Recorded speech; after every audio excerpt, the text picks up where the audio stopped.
I'm Ryan Newman, and since I started with Indiana Donor Network and Driven to Save Lives, I found out that some people think that they can't be an organ donor. The truth is, anyone can sign up to be an organ donor. Anyone? Anyone? Are you sure? Yeah, I'm sure. Anyone can sign up to be an organ donor. So don't count yourself out because somebody's counting on you. Go to driventosavelives.org and sign up today. But my heart's going to you, Ryan. Love that shirt. Welcome to the 34 Motorsports Product Showcase. We're proud to offer the full line of Simpson Racing safety products. The Shark Speedway is a perfect brain bucket to keep your melon as safe as possible. We carry every model and size of Hans device, and these have saved countless lives. The Hybrid Pro Lite is an alternative to the Hans device and is just as effective. The DNA 3-layer suit offers maximum protection when things get hot. And hey, dude, those comfy shoes won't help one bit when things go south. Keep those hands ready to work with a pair of Vortex FIA gloves meeting every current standard. From 5 to 7 points, we carry every one of the Simpson harnesses, keeping your rear end right where it should be. Keep all your gear clean and together with the helmet and FHR bag, and always be ready to hop in a race car. Visit 34motorsports.com and order today. Ever hear the one about the frog? Put a frog in a pot of boiling water and it'll jump right out. But put a frog in a pot of cool water and slowly heat it up, and that frog will boil. It's a lie. But as a metaphor for us and all that we go through as veterans, real-world experience. it's a story that rings true. We make excuses for how we feel. We push everything down. We tell ourselves the lie that it's easier to stay in that boiling water, to disconnect. And some days, maybe, it is. But you've never been interested in easy. Reaching out is hard. Do it anyway.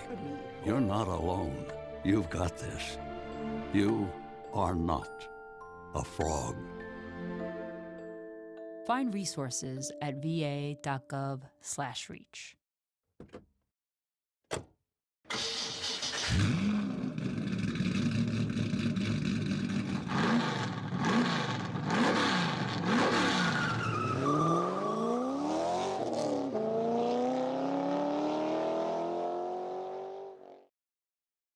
Good evening, ladies and gentlemen. Welcome back to another night of iRacing action here on the National Racing Network. My name is Chris Graham. It is a pleasure to have you hanging out with us as we get ready to roll off for, well, a 117 lap, I guess it is, event here coming up at the Homestead Miami Speedway. This one will be for the Sim Racers Club. And as always, I am joined in the booth by Mr. Patrick Byrne. And I'll tell you what here, Bizzle, we should have a pretty interesting show on our hands here because this place it's not necessarily the toughest racetrack to get around, but it does present some interesting strategy options and really a lot going on for these drivers to think about.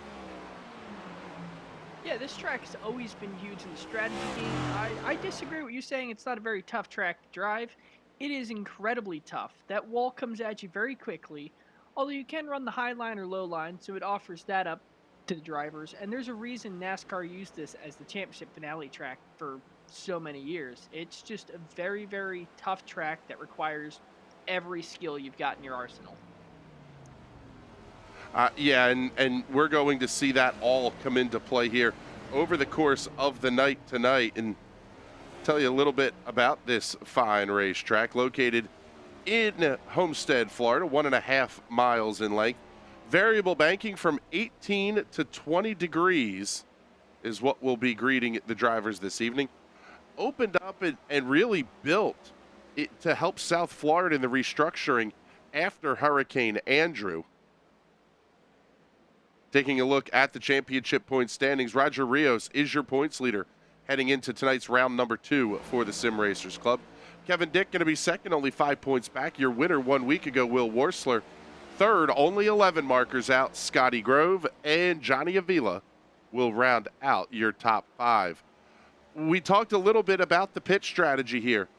It sounds like, and I'm hearing conflicting numbers on things, anywhere from 55, 58 laps all the way up to potentially on a massive fuel run, you could get as many as 75 laps. It definitely changes the calculus whether how many stops are actually required to complete the race and how many you're actually going to have, because cautions are going to come into play. Plus, we're going to get the info in just a minute here from race control on when the stage break might happen. The stages are going to come at lap number 30 and lap number 65. The question becomes, will either of those be a yellow flag? One of the two could be, or we could run the race straight through caution-free. That is a potential as well. A lot for these drivers to think about, and really down to the last couple of minutes of practice, they really don't have any idea what could potentially be coming yet. Yeah, it's really, it's not completely random, but it's random enough to where you can't develop your strategy before the 10 or so minutes when it's announced before the race starts. So you really either have to be on your game, plan for every outcome, or be really quick at doing that math off the top of your head during the race. Yeah, that's going to be the tough one, is where, who goes where and does what and how, quite frankly. Let's take a look here. We'll pick up, well, as soon as we can get to them anyway. We'll pick up your race winner 1 week ago at the Daytona International Speedway, Will Worsler. Little bit of contact with teammate Johnny Avila.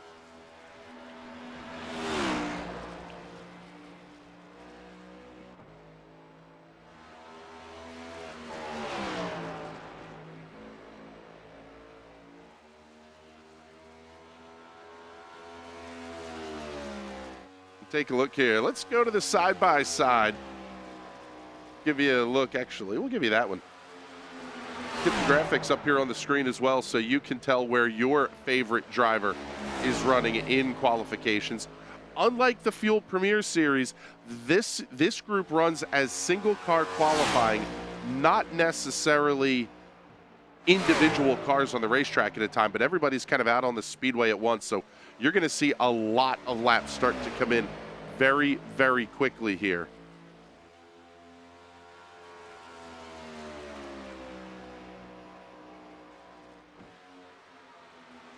Kevin Dick going to be first one across the board, 33.52. No quick time, Justin Sumner, 33.50 seconds. He was your pole sitter 1 week ago. Going to try and double it up here tonight.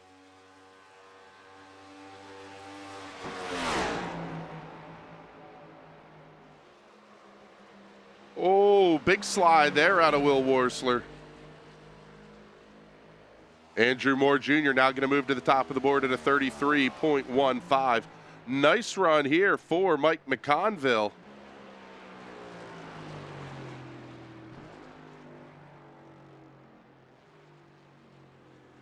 He's going to move up to the third position at a 33.46. Let's take a look here. We'll pick up Tyler Seville as he makes his way out onto the racetrack now. Once again, we'll stay with the split screen here.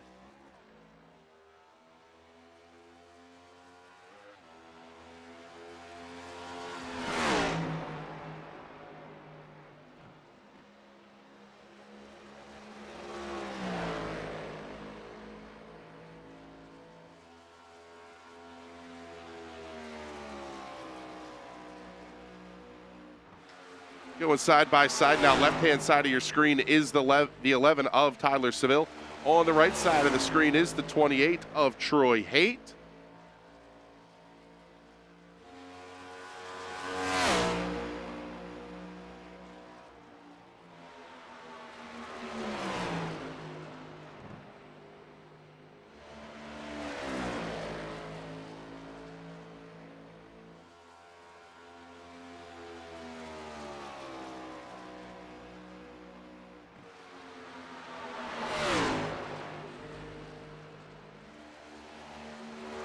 Tyler Seville going to be 6th quick after lap number 1, 33.436 seconds.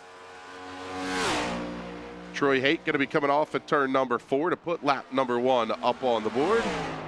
See where Troy's going to slide in. Currently 10th, 33.576 seconds. 18 of the 20 or so, almost 25 drivers we have here tonight. Actually, more than 25 drivers we have here tonight. Tyler Seville's going to finish up his run. We'll pick up AJ Digby, making his way down the back stretch, and also grab hold of the number 10 of Corbin Simmons.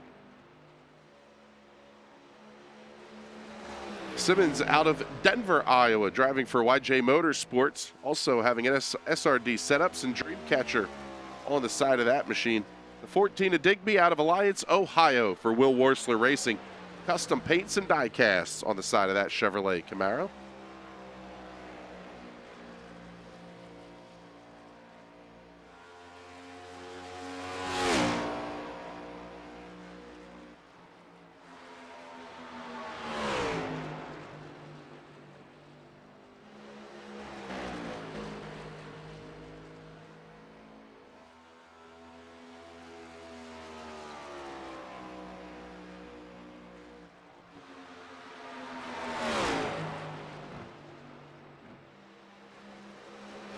So run going to be finishing up here for AJ Digby.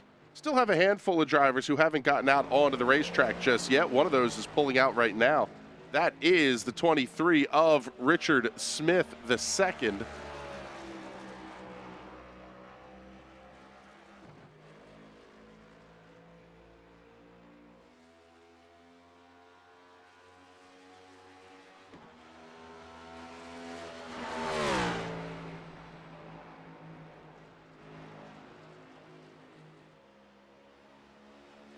As soon as qualifications are over here, we'll get you the full updated race rules here for tonight. We do have the information on that one now, so we can pass that off to you once qualifications are complete. Go on board here with Richard Smith as he makes his way off at turn number 2.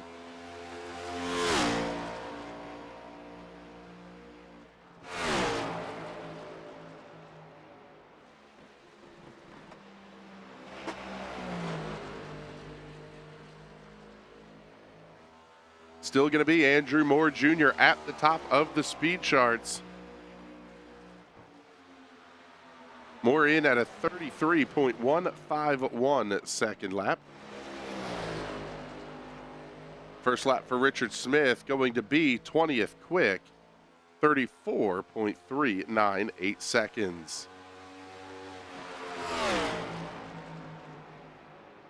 Got Scotty Grove pulling out onto the racetrack now. Grove in the number 55 out of Hagerstown, Maryland. Black Car Mafia. Reed Ordnance and Firearms Sales, Quaker State and Spam on the side of that number 55. Love some of these sponsors. They're fantastic. Smith out of Aldemont, Quebec, Canada. The Showtime Racing at Toyota Camry. These are the next-gen cars we're running here, by the way, tonight. Inverts Bay, Ottawa Grief Care, and Apex V2R, the sponsors on the side of that number 23 machine. Lap number 1 for Smith going to be 18th quick, 33.988 seconds. Lap number 2. Well, let's see.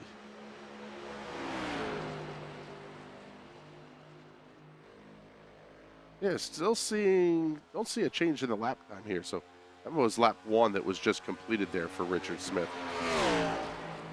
First lap on the board for the 55 of Scotty Grove. Going to move him up to 12th quick, 33.545 seconds. Lap number 2 coming to a conclusion for Richard Smith. See if he can improve out of the 19th position. And it looks like he will not. So Richard Smith going to start tonight's race in the 19th position.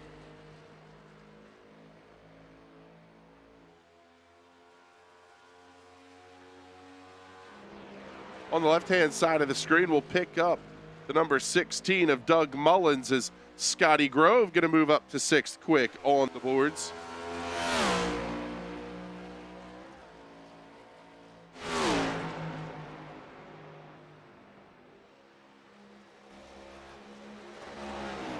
Way up on that Harry Gant line outside of turns 3 and 4, trying to get every bit of speed wound up into the number 16 is Mullins. I don't think you'll see him run that. Well, maybe you will see him run that high. I'll tell you what, Patrick, I would think in qualifying, there's maybe not as much of an advantage to trying to run high unless you're trying to just get everything warmed up for a go at lap number 2. That can either be the case, or I've seen at this track that some seasons and in some cars, the high line has a distinctive advantage over that low line. Even depending on where the sun is, the high line could be faster in turns 1 and 2, and low line be faster in turns 3 and 4. Well, the lap for Mullins is a pretty good one. Going to be 13th quick at 33.602 seconds. 33.602, the lap time of record for Doug Mullins. Just about done with the qualifications here. Have a couple of cars that did not take a lap, including Tim Knott and last week's 3rd place finisher, Richard Fletcher.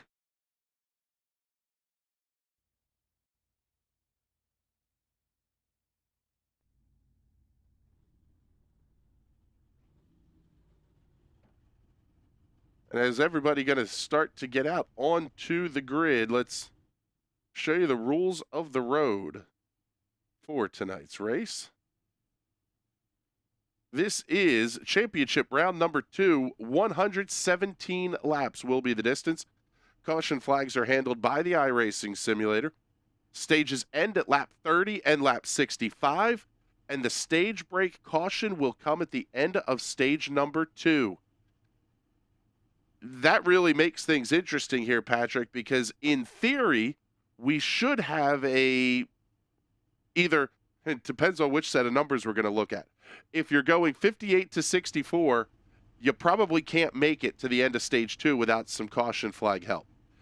If you're going to go 65 to 75, you can absolutely make it to the end of the stage.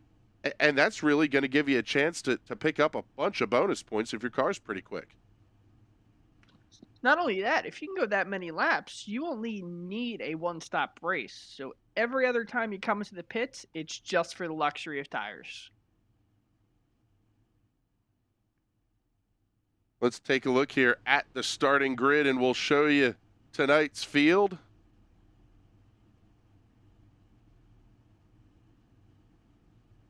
They will be led to the green by the number 77 of Andrew Moore. Lining up alongside him will be Canada's Kevin Dick, only 15 thousandths of a second back. Johnny Avila and Tyler Seville will occupy row number 2 tonight. Max Williams and Scotty Grove on row number 3. Row 4 will have Hunter Waters and Mike McConville. Troy Haight and Justin Sumner on row number 5. Row 6 will have last week's winner Will Worsler alongside of teammate AJ Digby. Row number 7, Doug Mullins and Roger Rios. Brad Allison, Rick Javorka on row number 8. Row 9, Brandon Stokes and Brian Wasserman. Brian Nicoletta and Richard Smith on row 10. Row 11, Daniel Pinkston and Corbin Simmons. And in row number 12, Jacob Williams and Tony Patton, the first of the cars that did not qualify here this evening. Final row will have Tim Knott and Richard Fletcher. Looks like, well, let's see. Yeah, unfortunately, it looks like Richard Smith did not make the grid. Tough break there.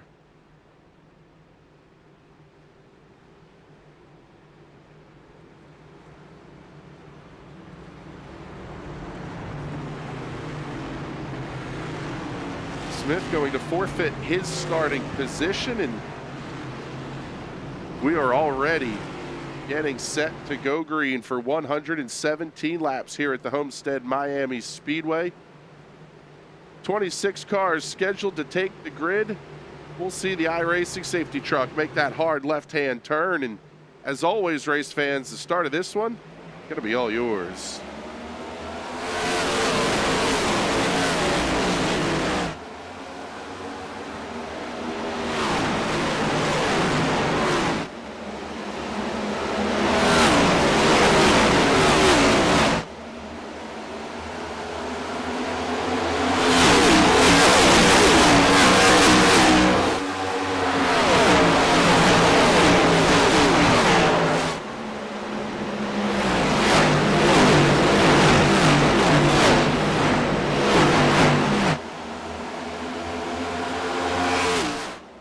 First lap going to be in the books pretty quickly. Get you the ticker up here at the top of the screen. Race leader Andrew Moore holding a third of a second over Kevin Dick and Johnny Avila.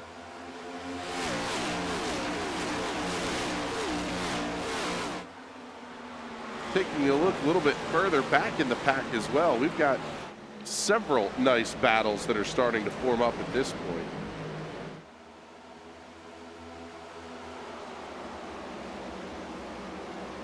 Battle for the lead on the left-hand side are your race leaders. Justin Sumner, Will Worsler going to war here in turn number 2.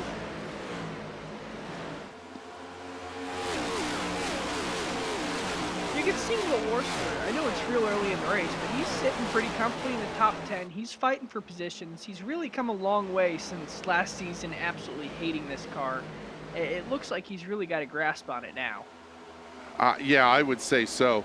Another tough break here. Terry Mustard, the Colonel, a little bit under the weather this evening. Get well soon, brother. Hopefully we're able to see you back here next week.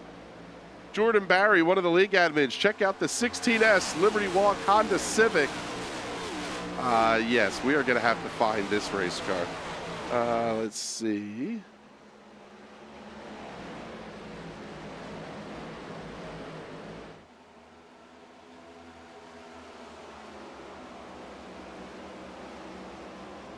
That is Doug Mullins, and look at that. It's a Honda Civic. How about that? We had a Nissan the other night.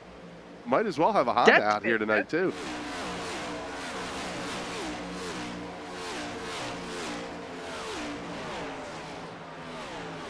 Nikki Worsler showing some love for the Will Worsler Racing crew as well. Thank you very much for checking in with us, Miss Nikki. We appreciate everybody hanging out here in the comments.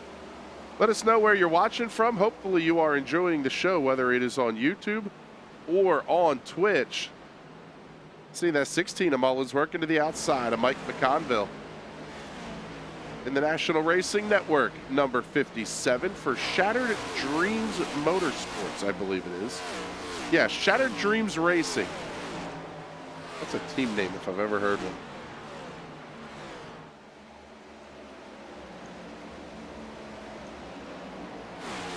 Slide back up here towards the front of the field. Pick up Kevin Dick, Johnny Avila, and Max Williams. Avila was very stout 1 week ago. Unfortunately, spinning out of the lead off the bumper of teammate Will Worsler.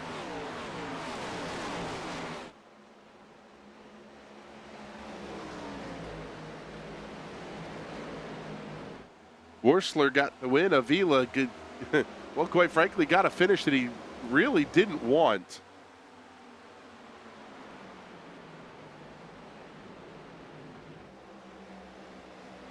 Now a 3-car battle for the race lead. See that one on the left-hand side of your screen. Oh, a little bit of a bobble there out of Roger Rios. He's going to slide back in the pack here. 3 wide entering turn number 3. That's Doug Mullins, Troy Haight, and Justin Sumner. Battles absolutely all over the racetrack here right now. I would imagine here, Patrick, really no matter what the strategy is, Homestead is a place that you can really settle into a rhythm. The corners are basically the same at each end of the racetrack, and you really hit a point where you just want to hit your marks. Yeah, the only thing that's going to affect how this track drives is where the sun is. Is it shining down on the backstretch? Is it cloudy? Is it shining down on one of the corners? Other than that, this track is perfectly symmetrical, so you can really just kind of dial into your rhythm and keep turning laps.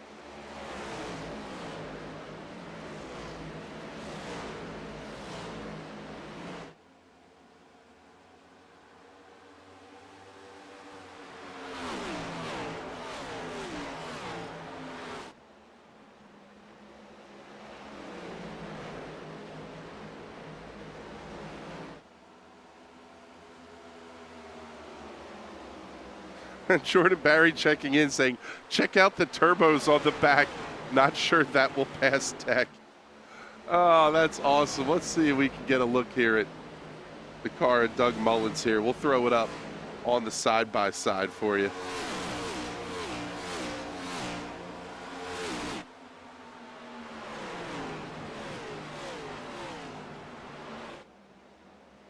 That's fantastic. It's the little things. Put a smile on your face. That thing's running a little 2-liter turbocharged Honda engine. I've seen those things pack out some pretty good power. Well, a 2.3 liter? No, 2.6 liter is going to win the Indianapolis 500 at over 230 miles an hour. So, yeah, put a couple of Borg Warner turbos on that thing, and twin turbskis even better. Nikki Worsler checking in saying, here he comes, let's go Avila. I tell you what, I'm a little bit surprised here that we're not seeing Avila make up as much ground on the inside of the racetrack. You would think that the top lane would start to come in a little bit better the longer the run went on.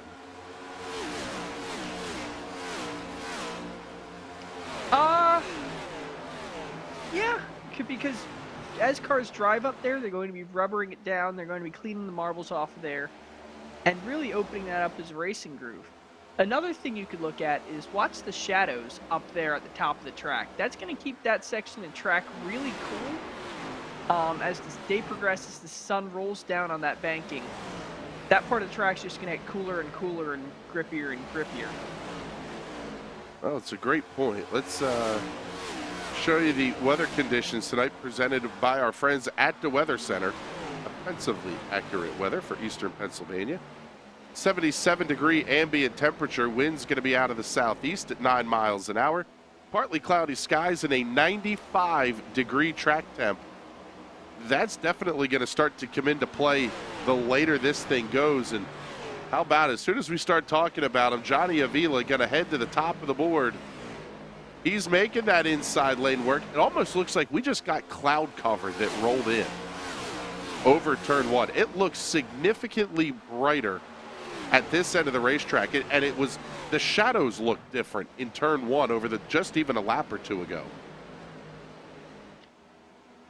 Yeah, I mean, if you've ever been down to Florida, you know how quickly weather moves in and moves out of the area. So I'm not surprised that, you know, you might see some cloud cover covering up some of the track, just enough to cool it down in one part a couple of degrees, and a couple minutes later it's perfectly sunny in that same spot. It makes racing down at Homestead, Miami very, very difficult due to how quickly conditions can change on you. Just seeing Tyler Seville come past Max Williams. Now on the right-hand side of the screen, we have Roger Rios, Doug Mullins, Troy Haight going to be just ahead of this pair of cars. Avila starting to check out just a little bit here on Andrew Moore. Already halfway through stage number one, and one of the important things that we sort of have to keep in mind here, Patrick, is as much as there's talk about stage bonuses and points and all that kind of stuff, the Sim Racers Club does not use a playoff format.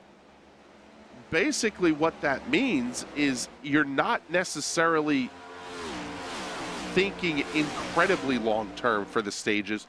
It's more about just running hard right here in the moment and trying to pick up whatever you can get.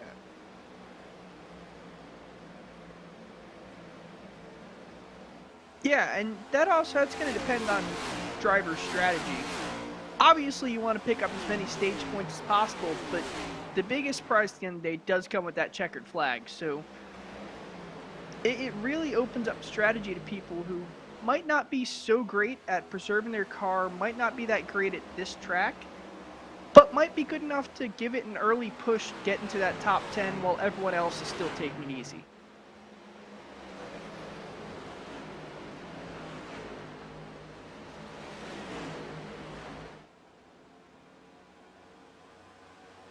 So top of the field getting single filed out, quite frankly, just about everybody getting single filed out down the straightaway.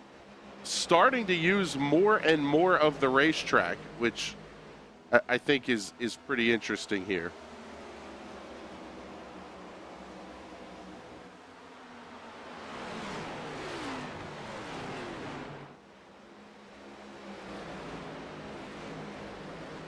Have to say a huge thank you to all the sponsors that help make these Sim Racers Club events happen. You'll see their logos down in the left-hand corner of your screen throughout the night, including custom paints and die casts. I have to say a huge thank you to those folks and everybody else who makes these broadcasts possible.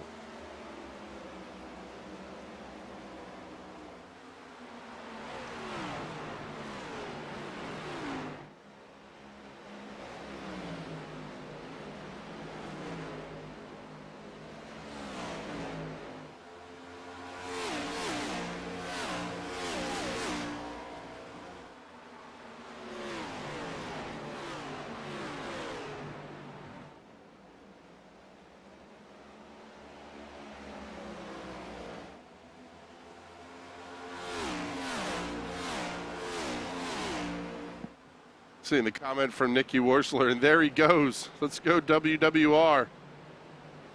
Definitely supportive. We'll say that.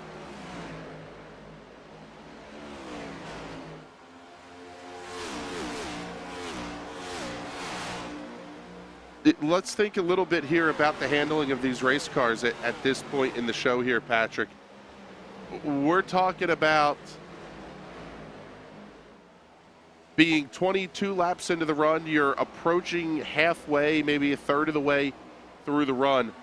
How much is the car changing and how evil is it getting?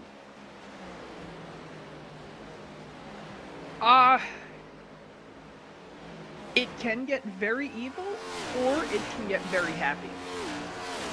Sometimes if you're dealing with a tight race car all day and the track just starts to cool down just the perfect amount, it can allow those front tires to start to bite and the car drives really well. Or if you're battling a really loose race car and the sun comes out, you're going to lose your front grip and your rear grip, and you're going to have a very snap oversteery car. So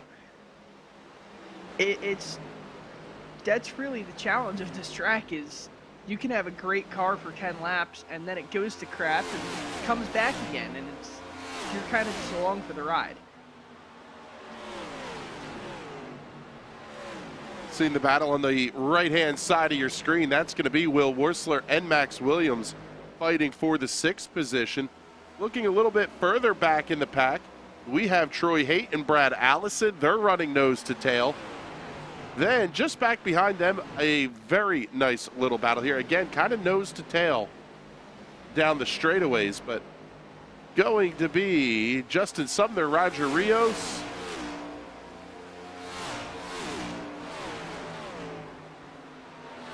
Man, that 5 car looks like a handful off the corners.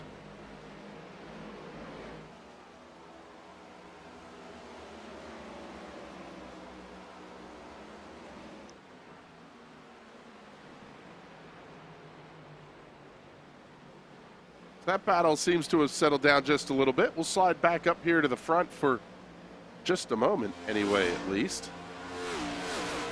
Several smaller battles going on right now. AJ Digby and Troy Haight have a nice little scrum going here as well.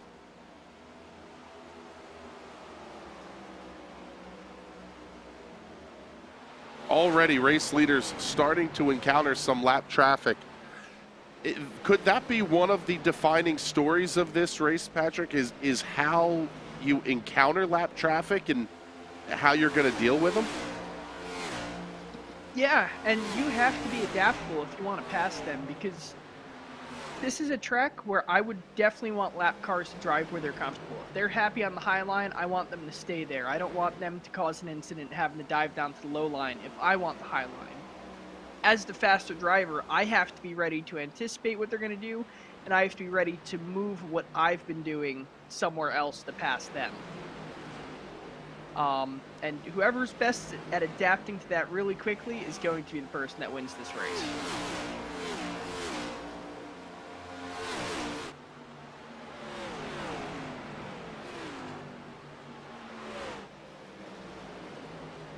How about this guy having a good run thus far tonight, Tyler Seville? Take a look and go on board with the side-by-side.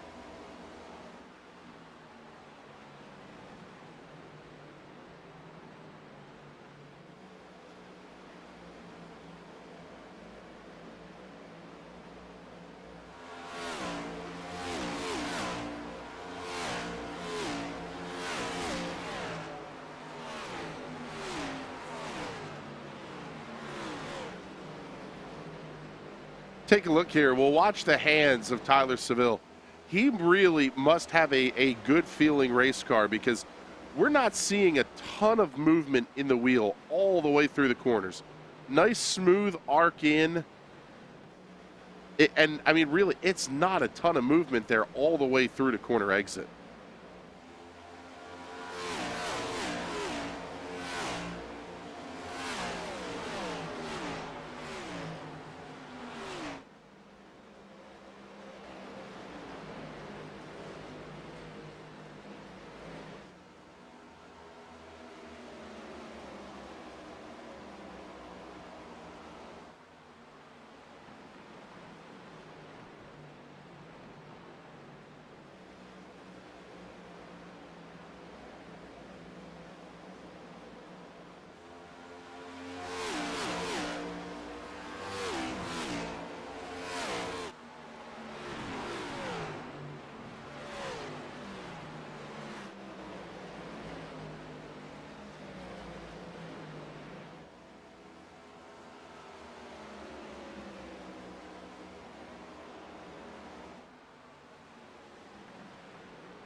Following the battle, the left-hand side of your screen is Mike McConville fighting with Brad Allison and Scotty Grove.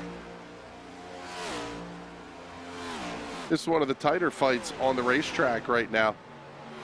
Seville not making up a ton of ground here on Andrew Moore, and I would imagine some of that probably, Patrick, here is the closer you get, the tougher it gets. You start to get a little bit of the air disturbance and not as much clean air flowing under the car for the ground effects to really work their magic. Yeah, however, with these cars producing most of their downforce now with the ground effects... Oh, we've got one up in the wall. That was close. I don't know if he hit or not. Definitely looked very close. Wow. Roger Rios, let's see. We'll take a look here as he comes through the corner. See if we can see any scuff marks on the outside of that number 5. Yeah, a little bit. Maybe. Oh, yeah, I see it right at the right front fender. Yeah, just a little bit. You can see the hood kind of caved up, and definitely some scuffs on the right-hand side of that race car. So now, obviously, now we're getting to the point where these cars, sort of like you were talking about, they either want to push or snap oversteer.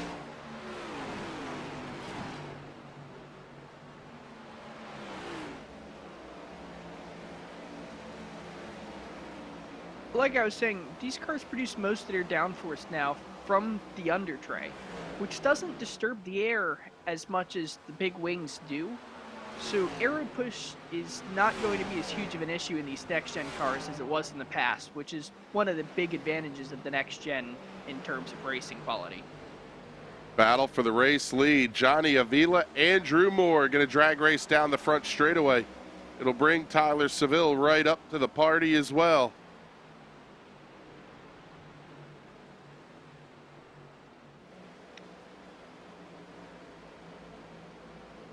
So we've passed, good Lord, we're having so much fun here. We missed the end of stage number 1. The admins did not, by the way. They will have the full scoring on that one, but now already working into stage number 2. With 3 sets of tires, you've got, I believe they have 3 in the box. If you have to stop somewhere here in stage number 1, you'll probably want to do it in that lap 48 to 55 range, I would think. Basically run the fuel run, and then you're going to come in and stop again at the end of stage 2. Because, yeah, see, this math gets really interesting. If it's a 50-lap stint, a caution at 65 barely gets you enough to make it to the end of the race. Depending on how everything shakes out, we could actually see another stop here in stage number 3. Yeah, it's going to be tight. I expect if the caution were to come out now, I would probably pit now. Maybe hold off on the fresh tires. Actually, I would hold off on the fresh tires. Fill the thing up with fuel, get me to that second stage. Then I would pit again, fill the tank up, take my tires after I've collected my stage points for not taking tires on the first caution and being in front of everyone, because no one's going to pass me with their fresh tires. And I guess just try to make it to the end and hope for a couple of cautions late in the race. Andrew Moore out to a third of a second gap over Johnny Avila. Kevin Dick has gotten around Tyler Seville as well. That's the battle for the third position. We'll show you that one on the Hot Shoe Racewear Instant Replay. Take a look at the left-hand side of your screen. Almost made that pass look easy. You wonder if Tyler Seville didn't burn the stuff up here at least a little bit with that strong early run. As we come back to the live look here.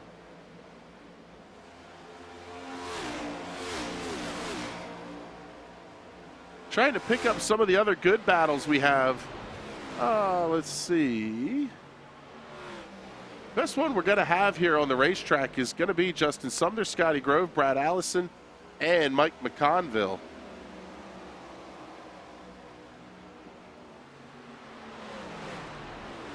Jordan Barry checking in saying the split screens are so awesome. They are very cool. I have to admit, this is a lot of fun. This, I think, gives it more of that kind of real world feel to things here a little bit.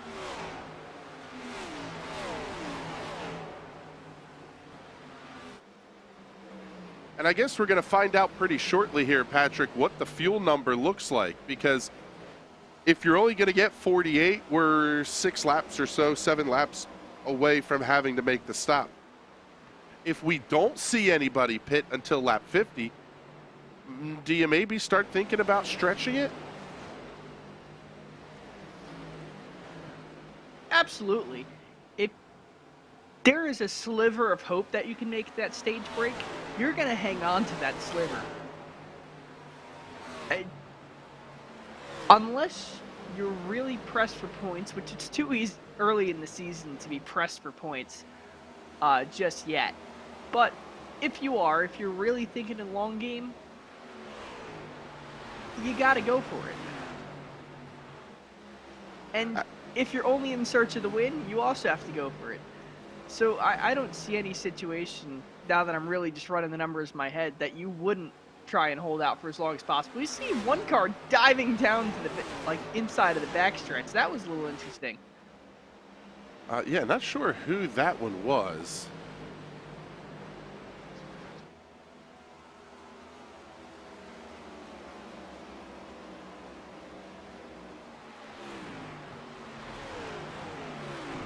Getting an interesting comment here from Race Control, talking about the point standings, about, you know, where your thought process is on running the points. Our race winner last week is 3rd in the point standings. There's a lot of points on offer for the stage breaks. There's also the lap leader bonuses, and I believe the pole award has a point bonus as well. The long and short of this, the way the system kind of works out is you got to get to the front and stay there.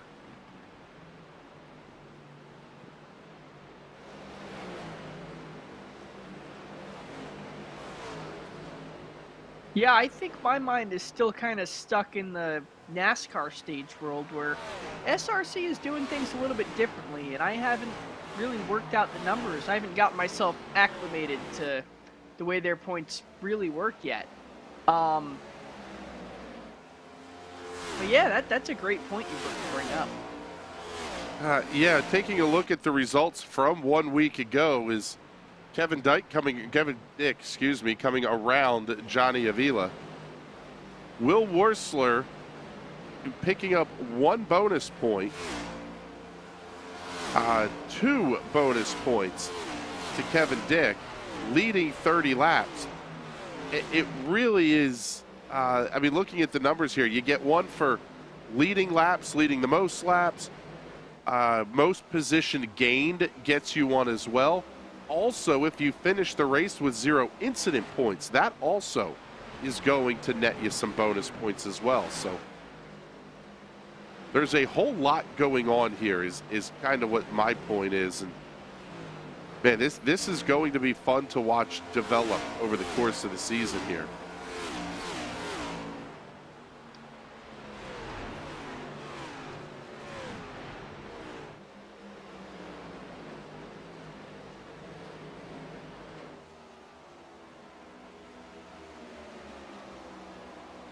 Take a look. Let's go on board here with Johnny Avila.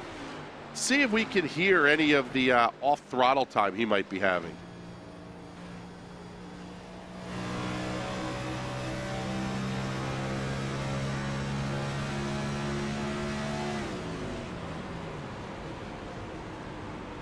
Is he in full clutch and coast mode again?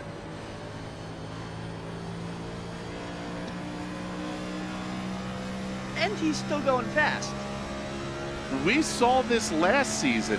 He wasn't even clutch and coast. He was shutting the car off.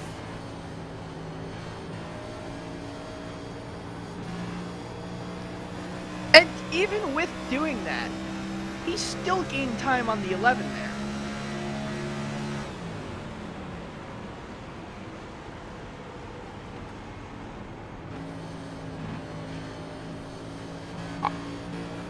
Now, I'd be curious if he's gaining time because Tyler Seville is doing the same thing. I'd like to get a look on board with Tyler Seville and see if he's clutching and coasting as well.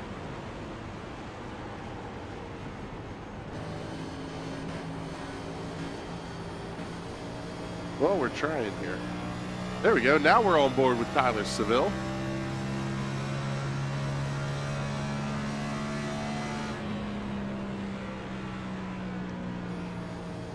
And no, Tyler Seville is not.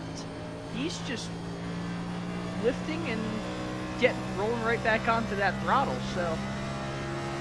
Well, and it's sort of two different schools of thought. Johnny Avila is having to use some brake to slow the car down for the corners. It's not like this is a total freebie here. No, and that's very true. However, with how high compression these engines are, trailing brake and engine braking have very, very similar ways they slow down the car in terms of how quickly they slow down the car. The only big difference is with engine braking, you're just slowing down the rear wheels, where with foot braking, you're mostly slowing down the front wheels, which changes how the car drives entering the corner.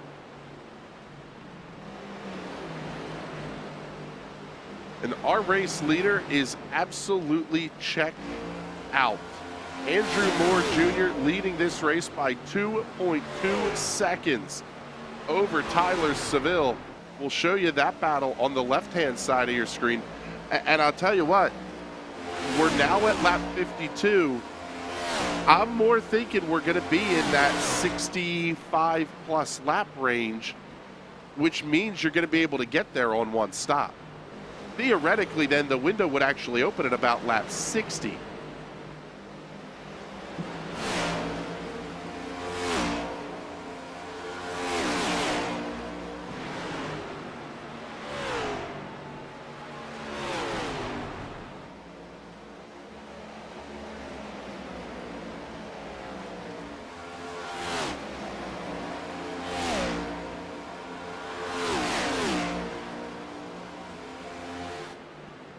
I'm fairly certain. I forgot to check this week. I believe the 52 car of Kevin Dick is a sort of a throwback to Jimmy Means. I wish I had the ability to do that research in the race here. But the way that 52 is stylized on the side of that car, very, very Jimmy Means-esque, which is very cool. Actually, it sort of also looks like the old Rumble furniture cars that were driven by J.D. McDuffie. A couple of very cool old school kind of throwback looks to that race car for Kevin Dick.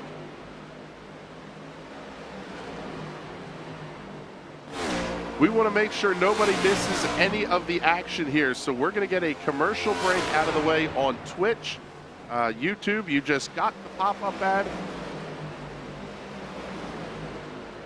And the coverage isn't really going anywhere either, but 2, 3, 4 all going to be nose to tail, and they are definitely gaining on race leader Andrew Moore. And really, it's about the only battles we have on the racetrack right now.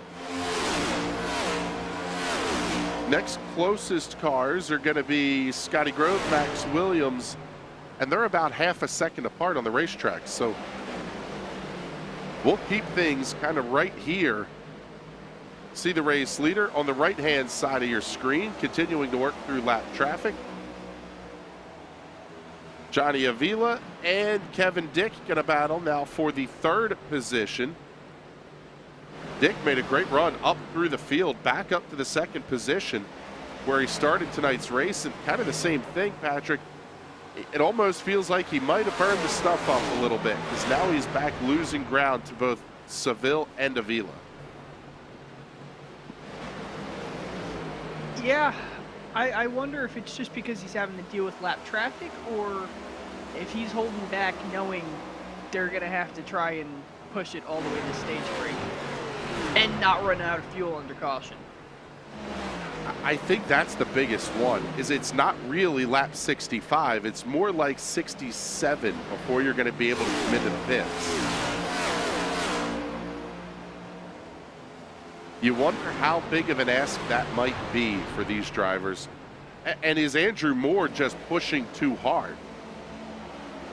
I mean, if everybody has to come in under green, he's in pretty good position. Problem is, I don't think they're necessarily going to be able to make it to the end of the stage break. And the gap is really dropping back now. Moore within about 9/10 of a second of Tyler Seville again.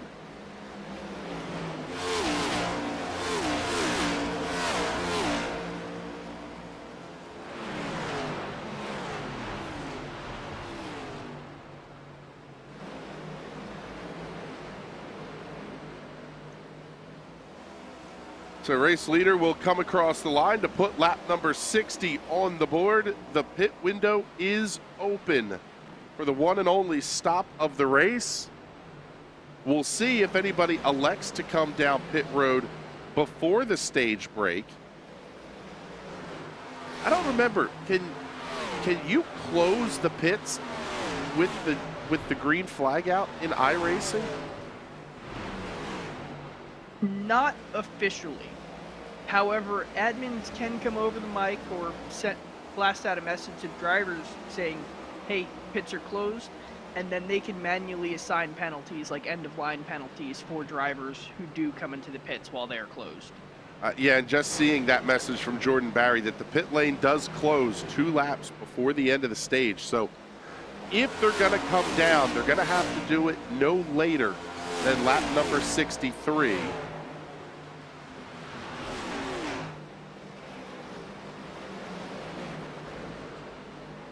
And things definitely starting to get tight here again at the front of the field.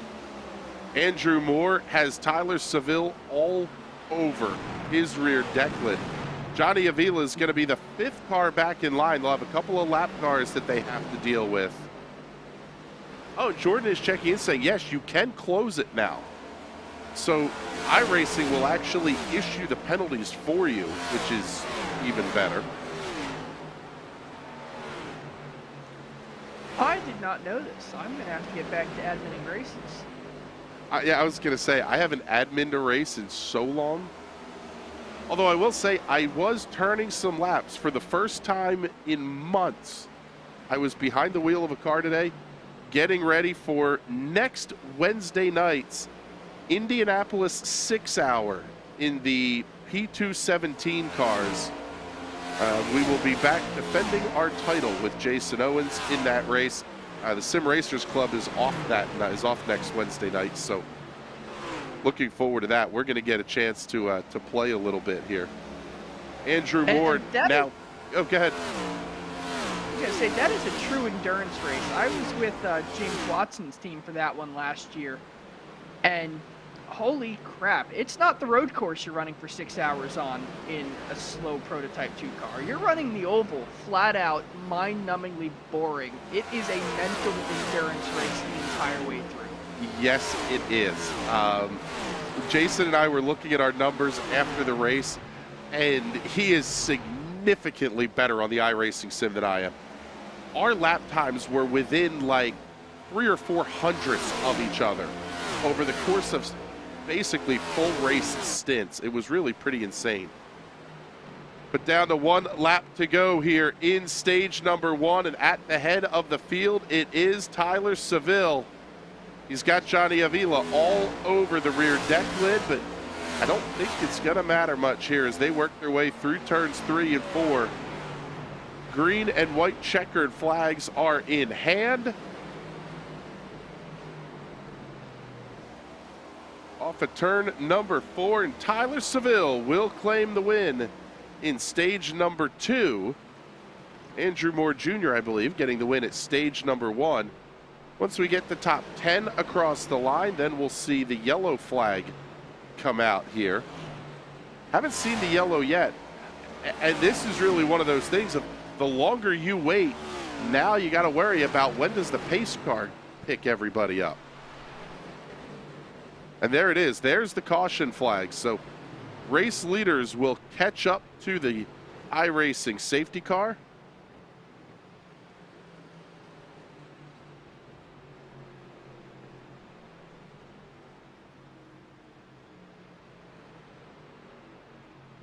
And a little bit interesting here, we're seeing Will Worsler on pit lane.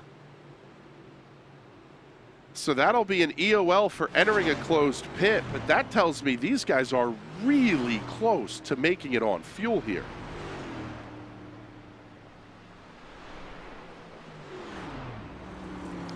Yeah, this is going to be... You can hear them shutting the cars off. I was about to say, it's going to be some quiet pace lapses. You're going to hear these guys shutting the cars off, clutching and coasting. Your only hope is that it refires when you pop that clutch back out. So we see one car staying out. Or is that a lap down car? That is, yeah, that's one of the lap cars. Looks like everybody on the lead lap is coming down pit lane, led by Tyler Seville. This will be a 4-tire stop, packet full of fuel. Should be the last time these guys see pit road tonight. How important are the adjustments that you can make here? And you don't have a lot of time to get them set up. No, you don't. And they are very, very important. Because you have to anticipate, as the night rolls in, although it still looks like it's incredibly sunny out, so I don't know if we're going to really deal with night conditions, but the track is going to cool down as the sun sets. That's going to make your car want to get tighter, but you don't want to loosen the car up too much just in case the track really brightens up, especially in 3 and 4, as the sun starts to go down a little bit. And then you're going to be really garbage tight up there and really loose on the other side of the track, so you really have to stick within a fine window if the car was already handling all right. Race off of pit lane is complete, and it will go to Tyler Seville. 15.5 seconds for 4 fresh Goodyear Racing Eagles, 2 cans of Sunoco fuel. Sounds like race control telling us in the YouTube comments here 5 or 6 cars out of fuel from what they could tell. So I would imagine that's an emergency service. Those drivers will have to just go to the tail end of the longest line. Now we have all the lap cars on pit lane as well.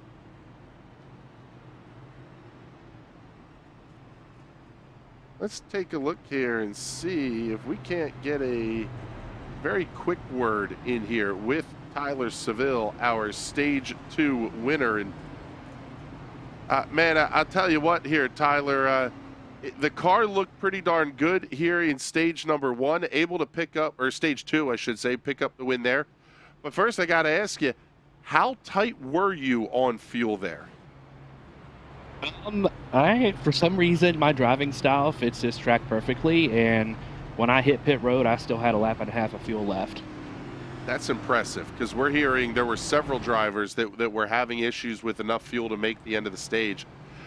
What's the car like now? I mean, obviously, from what it looks like, not going to be back on pit road again here tonight, so kind of use it or lose it, I guess. Right, you can obviously push it a little harder now since we don't have as long of a stint to go. But I'm just going to keep doing the same old as I did in that first run there and just see what we can have. We got a couple really fast cars up here tonight. All right, buddy. Well, good luck the rest of the way. Congratulations on picking up the win here in stage number 2. All right, thank you, sir. So there you go. There's Tyler Seville, your stage 2 winner, and he's going to line up alongside Johnny Avila. Andrew Moore, Kevin Dick on row 2, Hunter Waters, Doug Mullins on row 3. Seeing a couple of cars here shuffling around in the order a little bit, but hard charger of the race to this point is Tim Knott. He is up 11 positions from where he started tonight's race. Brad Wasserman up 8-9 positions, depending on how the rows are shaking out here. Brad Allison having a nice run, and Doug Mullins. A lot of cars able to charge their way through the field, but the front 3 have really been the class of things tonight. And we'll include 4th place Kevin Dick in that as well. They've really been able to separate themselves. We'll see what's going to come here in the basically last half of this race. Pace truck is off at turn number 4. Another time here. Y'all go ahead and crank it up.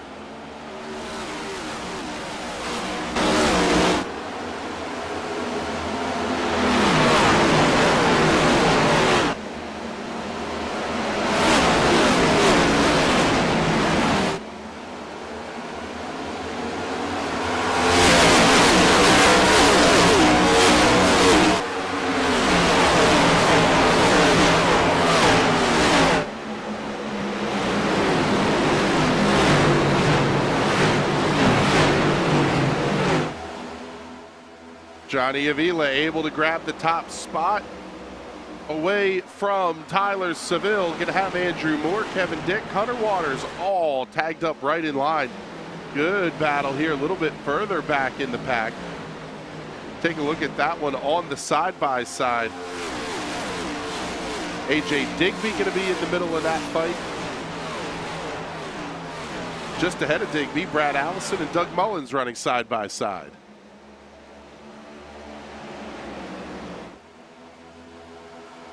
Oh, one car very slow down to the inside of the racetrack. Not sure who that one was, but definitely well off the pace. Oh, big trouble. Big trouble back in the pack.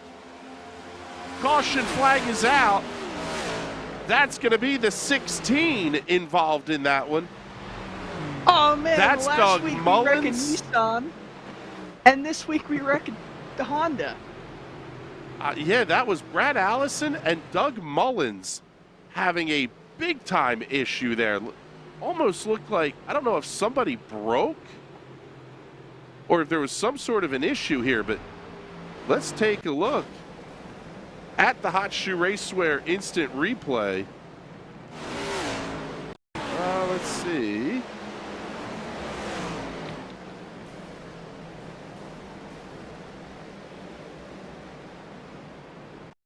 There we go. Now we got the right one keyed up for you here.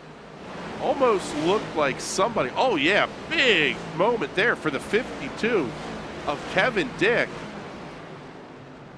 And the 03 and the 15 just, unfortunately, going to be caught out in this one. I've got to slow this down, though. Somebody shot the gap right through the middle of those two race cars. Keep your eye on the 52. He has a little bit of a bobble. Way off the pace. Nowhere for the 03 to go. Nowhere for the 16 to go.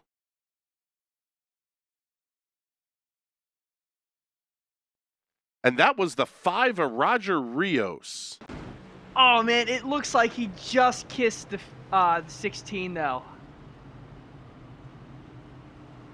Let's take a look here, and well, let's go into the cockpit view.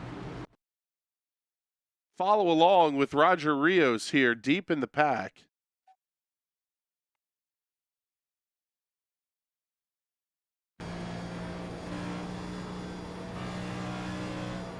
The mess is breaking out in front of him. Oh, Sliding that race car. Oh, just the tiniest little piece. What a tough break. That car is symmetrical now, though. You got to remember, he had that damage from hitting the wall earlier. That's right. Had the little kiss on the right-hand side, little kiss on the left-hand side. Left side loving, right side romance all the way around there for the 5 of Roger Rios tonight. Max Williams and Brad Allison both on pit lane. Looks like the 16 of Doug Mullins had to take the tow. And I'll tell you what, not really all that surprising here, but we're seeing Kevin Dick make his way down pit lane. He got absolutely hammered in the rear end. Take a look there at the damage on that car. The whole back end really crinkled up.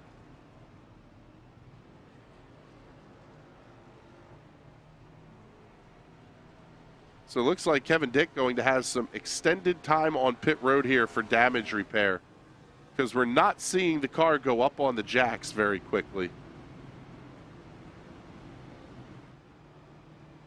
So caution number 2 and the first of the night that was not for a stage break.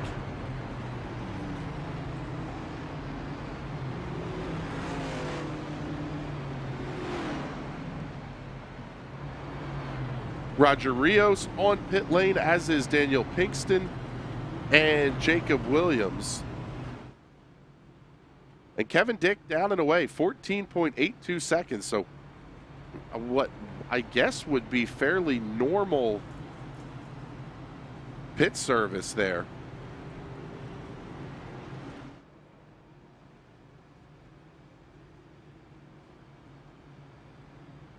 Nice run up through the field here for Will Worsler. He's up 4, but how about this guy, Brian Wasserman? Field's going to get the 1 to go signal. That number 50 machine on the outside of the racetrack. The Monster Energy colors on the side of that machine. He's up 12 from where he started the race tonight. Also give a shout out back here to Tim Knott, running in the 14th position. Gunskins on the side of that one. Tim having a very good night as well. But lights are out on the Iracing safety car. We are getting ready to go back to green flag racing.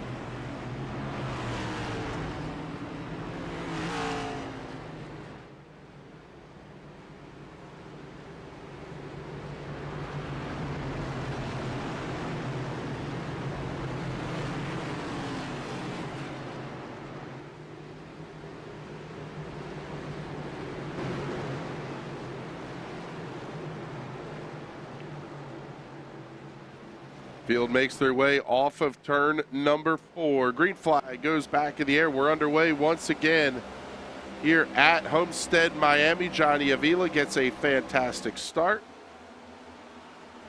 Hunter Waters in the 7. He's going to go around the outside of Tyler Seville through 1 and 2.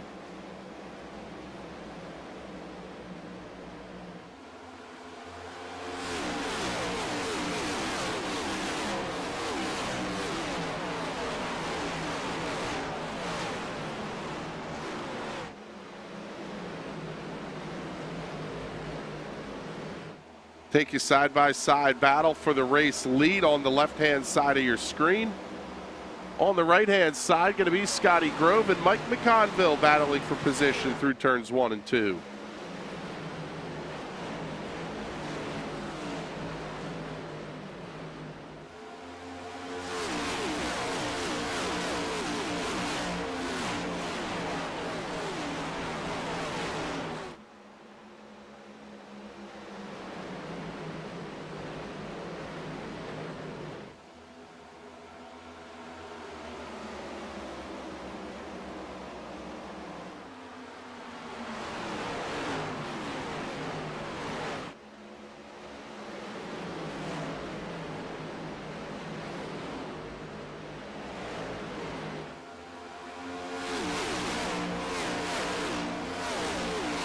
At the point, going to be Johnny Avila, Tyler Seville, Hunter Waters, Andrew Moore, and A.J. Digby, your top 5. Don't count out Will Worsler. He is right there in 6th place.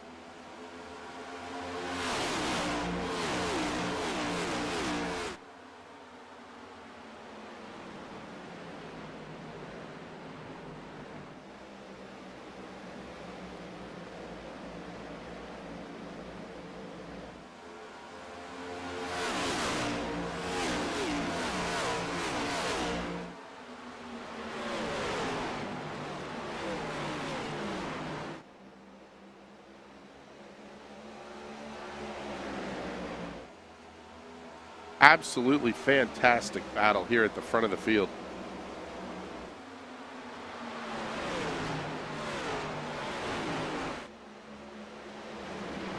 Go on board here with the 7 of Hunter Waters. Oh, well, as we do that, we're going to be under caution again for the 3rd time here tonight.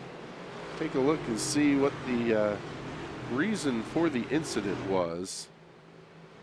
Trouble for David Pinkston, it looks like. Look at that replay fired up, ready to go for you here.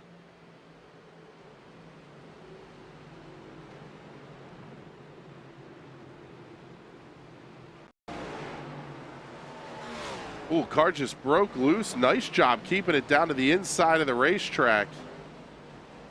Oh, then overcorrects slightly, slides it right back up to the bottom of the racetrack, and unfortunately, that will bring out a caution flag. Nice save, though, Mr. Pinkston. Now, as we're working under caution here, Patrick, the more I think about this, this is really going to play into the hands of guys like Johnny Avila and Tyler Seville.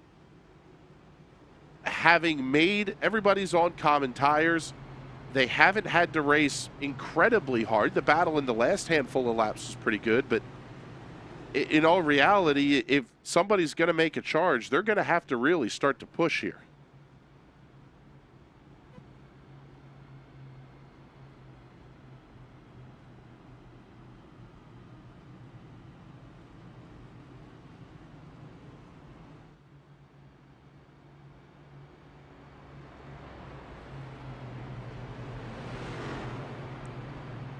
You know, with these late race cautions, these guys are definitely going to be good to the checkers. So pushing to the end, I don't think is going to be a huge deal, other than the fact you're going to burn off the tires. So it's really going to be who can stay fast, who can keep the tires on the car, and then burn them off right when time comes, about 5-10 laps to go.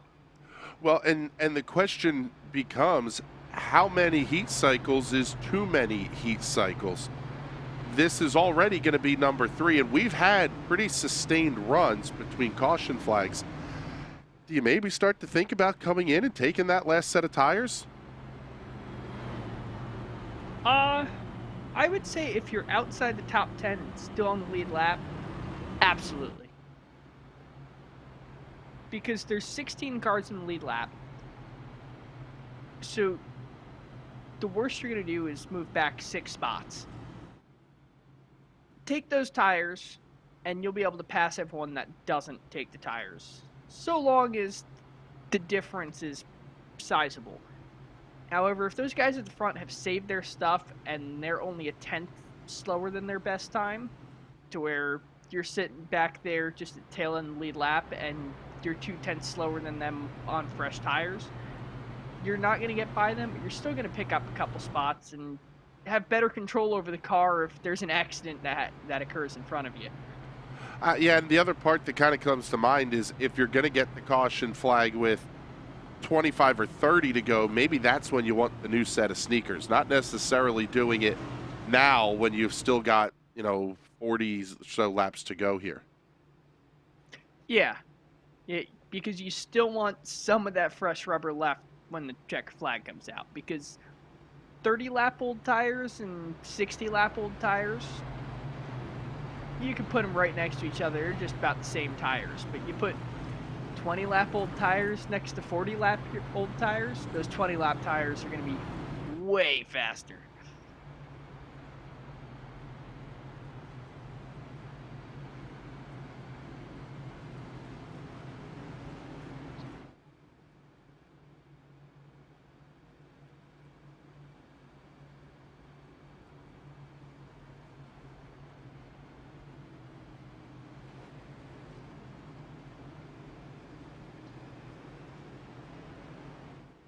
seeing an interesting piece of information coming out here, and this is in, well, today.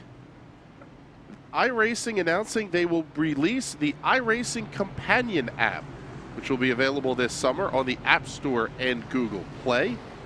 The free application will give all iRacers the opportunity to follow their favorite series, set reminders for races, follow along with news, and more. And we'll get a copy of that press release out up on the NationalRacingNetwork.com website here just a little bit after the race. But one of the fan projects that has been in existence forever, iRacing is starting to acquire some of these, which is pretty interesting, especially with some of their moves toward console gaming, too. Good time to be a staff member at iRacing. Even better time to be a fan of the Sim Racers Club.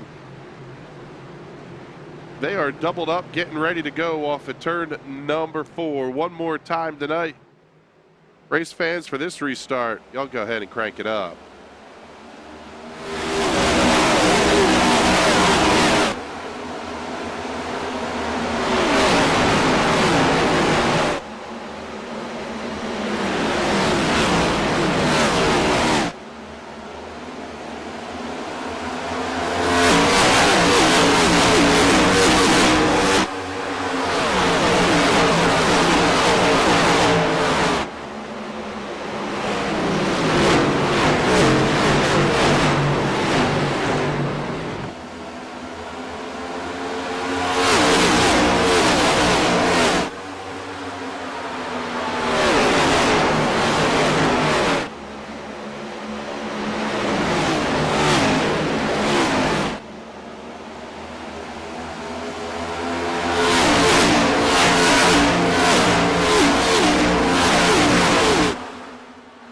Making their way through turn number 3. New race leader, Hunter Waters. He comes around Johnny Avila. Andrew Moore coming around Tyler Seville for the 3rd position. Will Worsler going to hold on to 5th after the restart. Now we're inside of 30 to go. We talked about wanting to save the set of sneakers. If you're going to use them, you're going to have to get the caution flag soon.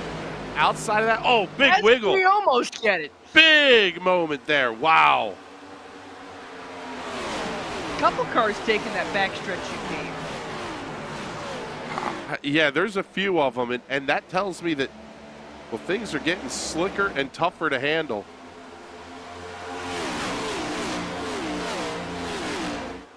Tim Knott making his way down pit lane out of the 16th position.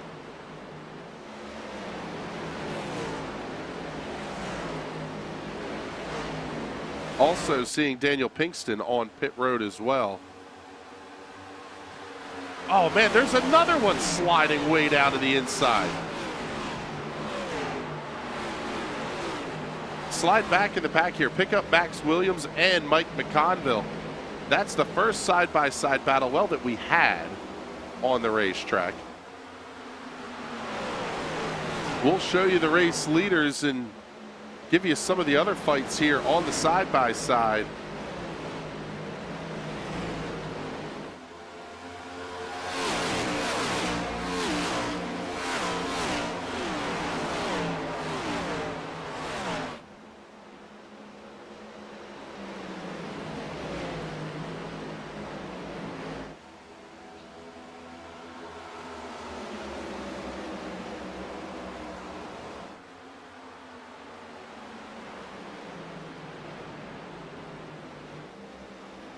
This battle for the race lead is the best one on the racetrack right now. Johnny Avila holding off Andrew Moore. Hunter Waters, Will Worsler coming around Tyler Seville.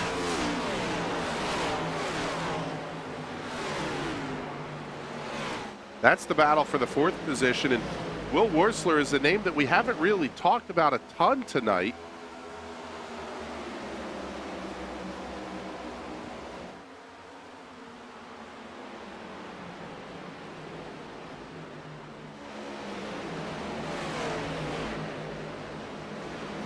Oh, Worsler going to slide up the racetrack, though. That's going to let Seville get back to the inside. I tell you what, Patrick, these cars are really starting to look pretty evil handling.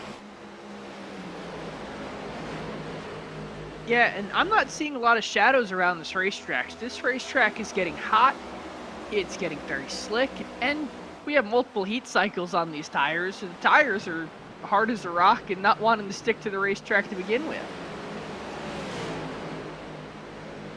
Top three on the left-hand side of your screen. Right-hand side has Tyler Seville, Will Worsler, and Scotty Grove. Oh, and caution flag is out. Caution on the speedway once again. Trouble for Corbin Simmons. Let's take a look here and see what happened to the number 10. Oh man, started to slide up big, hit into the outside safer barrier. Sounded like we had another car that made some wall contact there as well.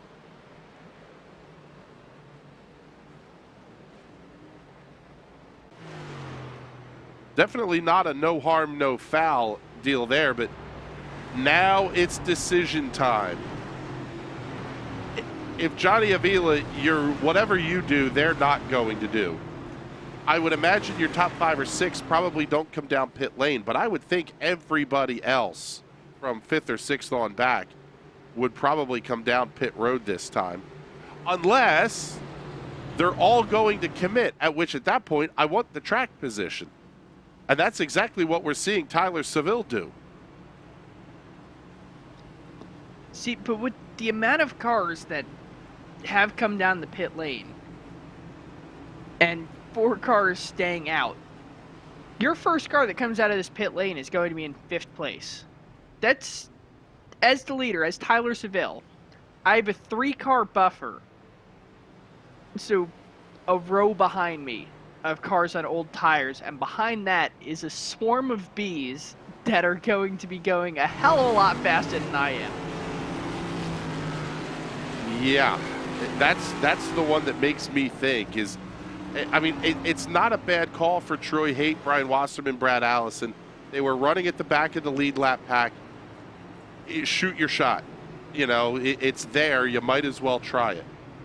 For the rest of these guys that came down pit road, you could almost be too aggressive, really going after these guys on fresh tires too.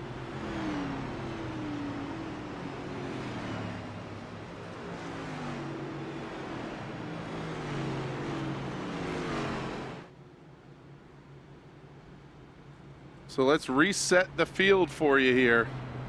Tyler Seville will be your race leader. Troy Haight will line up to his outside. Brian Wasserman and Brad Allison will make up row number 2. Johnny Avila, Andrew Moore on row 3. Row 4, Hunter Waters and Will Worsler. AJ Digby and Kevin Dick on row 5. How about the recovery drive for Kevin Dick? Scotty Grove, Max Williams on row 6. Mike McConville, Justin Sumner on row number 7. Ryan Nicoletta and Tim Knott will line up on the 8th row. Rest of the field is on pit lane. These were all cars that were either 1 or more laps down.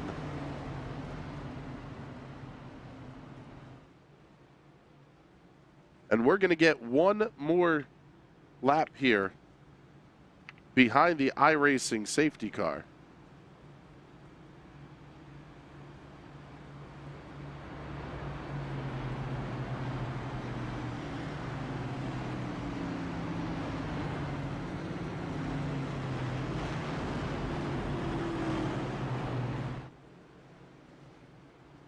See if we can't sneak a quick word in here with Johnny Avila. And Johnny, the car's been good tonight. I think you figured probably more cars were going to come down pit road than having just those 4 ahead of you, but it must be pretty confident here knowing you've only got 4 ahead of you on old tires. Yeah, my biggest worry is if we go green till about like 5 to go and then Tyler pits with new tires, because he's been fast all night, so him taking that gamble, it's going to maybe make things interesting here at the end. All right, buddy. Well, good luck the rest of the way here. We'll see if we're talking to you again in Victory Lane. Thank you. So there you go, Johnny Avila. Interesting kind of thought process there. I don't know that anybody's coming with 5 to go. At least not with all the cars that have already pitted now. I can't see Tyler Seville taking that risk. Yeah, you've dug your grave, now laying it. But yeah, that's kind of what I'm thinking too. I mean, we're going to be down to 10 laps to go here. If we get another caution, that's a big if. If it doesn't go to overtime. Now, if we go to overtime, then it's all bets are off. Look at the 03 of Brad Allison, by the way, up on the outside of the racetrack. That car leading the modified division. The front end of that thing is junk. Green flag back in the air. Is Seville going to get away cleanly? Let's pick up Johnny Avila and Andrew Moore, see what they're going to be able to do. How quickly can they slice their way through traffic? I think we've got an answer. Avila already up to second. He's bringing Andrew Moore with him. Will Worsler, a couple of cars way to the inside of the racetrack. Tyler Seville trying to run away with it, but now all he's hearing inside that car is the Jaws theme. Johnny Avila is blasting it from the speakers of that thing, trying to reel him in. Down to, I'm sorry, I misspoke here. It was 20 to go at the restart, not 10 to go. Now down to 18 laps to go. Tyler Seville holding about a 6/10 of a second gap. And I can't believe I'm saying this, but the gap is opening for Tyler Seville over Andrew Moore now, who's come alongside Johnny Avila.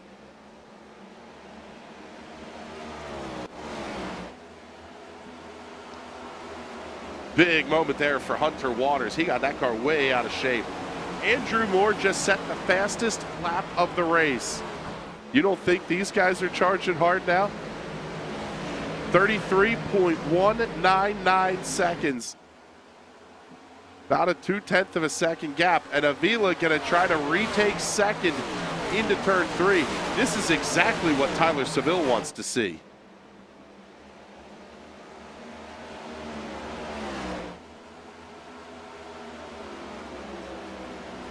This isn't a he wants these guys to fight each other. He needs them to fight each other. Not only will it keep the gap there, but it's going to burn the tires up as well. Problem is, both those cars are still faster than him while they're fighting. So it's going to turn into a 3-car battle. Maybe with 3 cars with junk tires, maybe with only 1 or 2 with junk tires. So it's just going to be a chess game that we're going to have to watch unfold. Well, yeah, to your point there, last lap time for Andrew Moore in second, 33.2. 33.4 for Tyler Seville, 33.3 for Johnny Avila. I don't know that you're going to be able to hold them off for 15 laps on the old tires. Oh, but we've got one car you might. going around down the back straightaway. That looked like Tim Knott.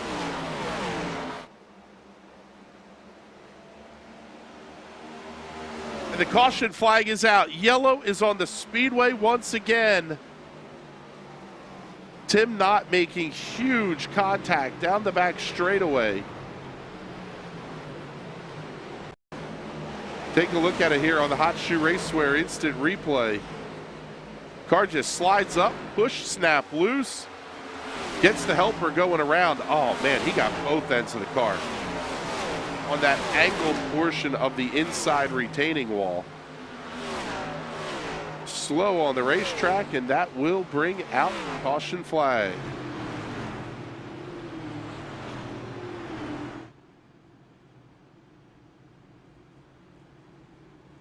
Man, I'll tell you what, if I'm Tyler Seville, I almost feel like I have to come pit. But there's going to be nobody coming with you.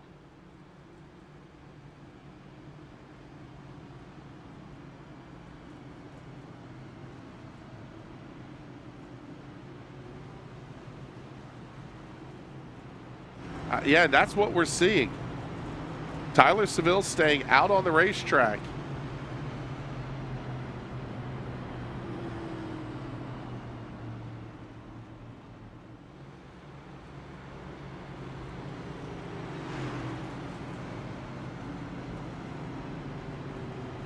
Let's see if we can talk to Tyler here.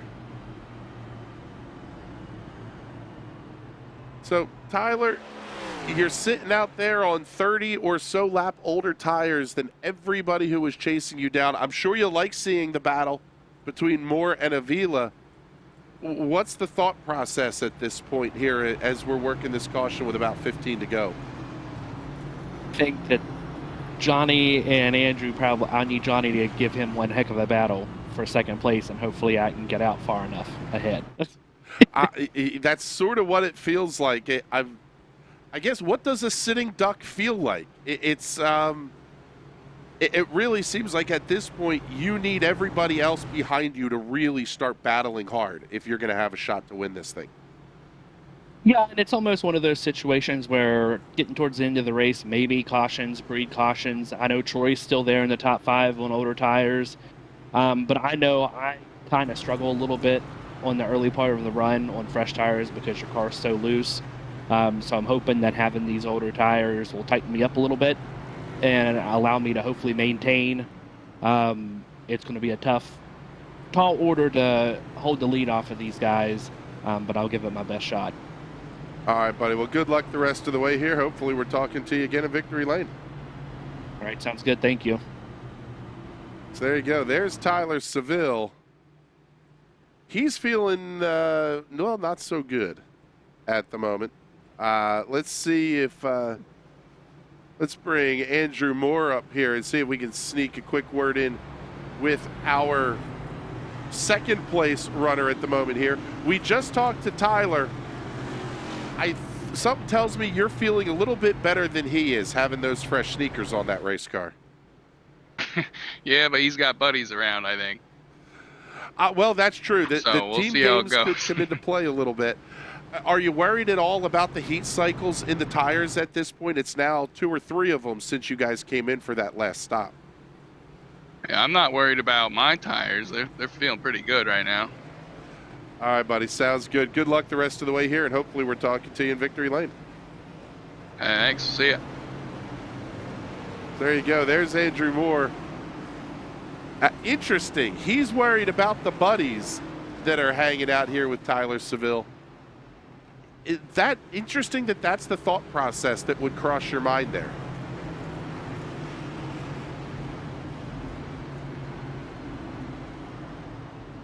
Yeah, I think at this stage of the race, it'd be an every man for himself kind of situation. I would think so. Now, I said this the last time. We're coming back to green with 10 to go, but we're actually coming back to green with 10 to go this time. But we've had at least 1, if not 2 cautions. At this point, this really does feel like we might be getting close to equal footing here.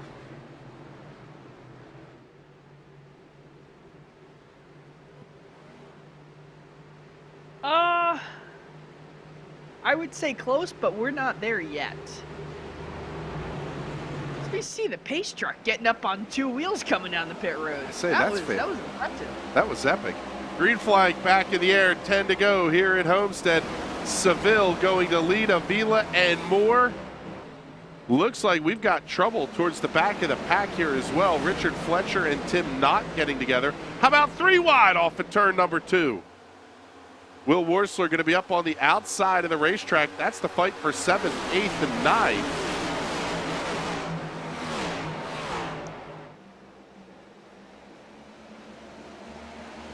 They might be 3 wide back there, but Johnny Avila is getting ready to pounce on Tyler Seville, and Andrew Moore is even more ready to pounce on Johnny Avila. Yeah, we've got a couple of really good battles going on here on the racetrack. Oh, Worsler, big contact. Worsler was flat sideways off of turn number 2. We stay green. And Johnny Avila getting the advantage coming into turn 3. And he's going to get the huge run coming off of turn 4. I think that spot's going to be his. He's not clear yet, though. And now he is. 8 laps. Textbook pass around the outside of Homestead. That was it. Get it up on the outside wall and let her eat. But, man, something tells me we are not done yet. Trouble for Justin Sumner on the racetrack as well. We continue to stay green.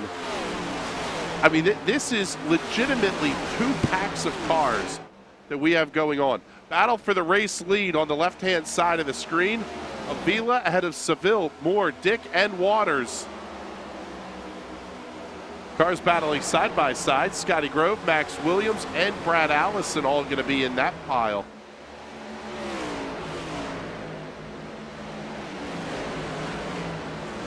Oh, Johnny Avila getting a little bit loose off of turn number 2. Man, that was Brad Allison getting way down, taking the chicane off of 2.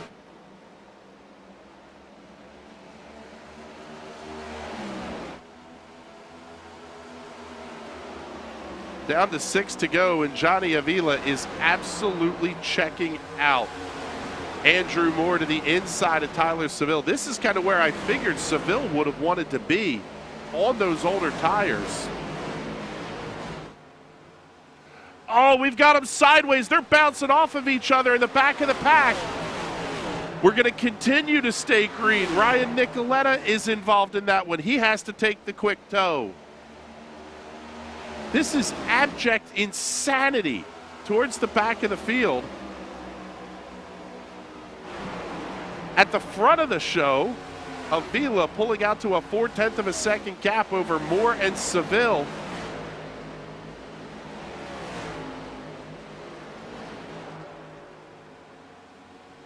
And that never is a good feeling when you're a race leader. You see the smoke off of turn 2. You're just wondering where it is. Yeah, you're hoping those drivers have cleared themselves off the racing surface, but a lot of times that's not the case. At least not right when you get there. They'll clear themselves as soon as you pass them and need a new pair of pants. Tyler Seville staying tucked up under the deck lid of Andrew Moore, and they are starting to catch Johnny Avila with 4 to go.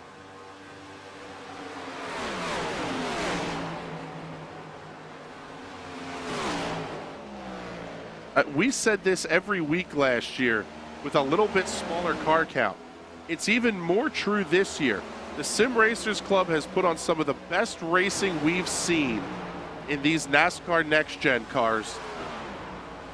Andrew Moore diving to the inside of Johnny Avila. He'll have the slight advantage on corner exit. Oh, they're almost making contact down the back straightaway.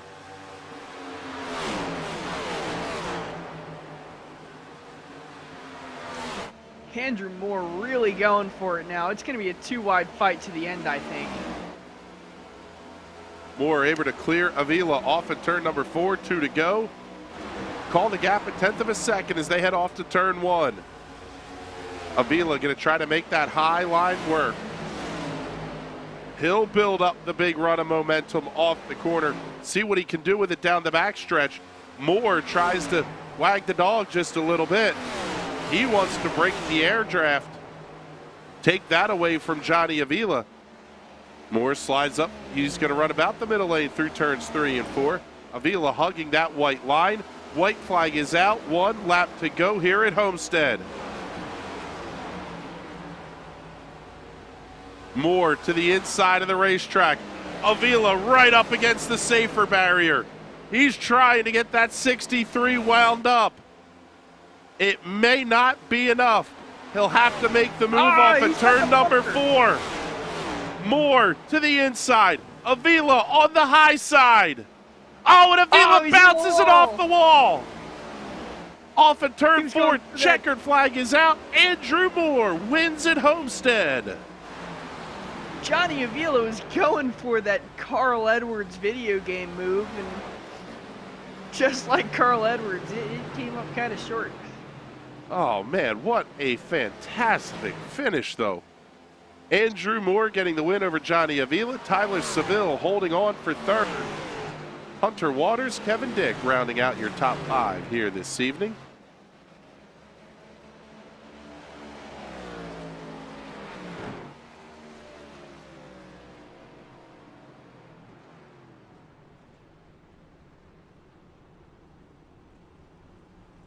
And a well-earned chance to burn them down here for the 77 of Andrew Moore.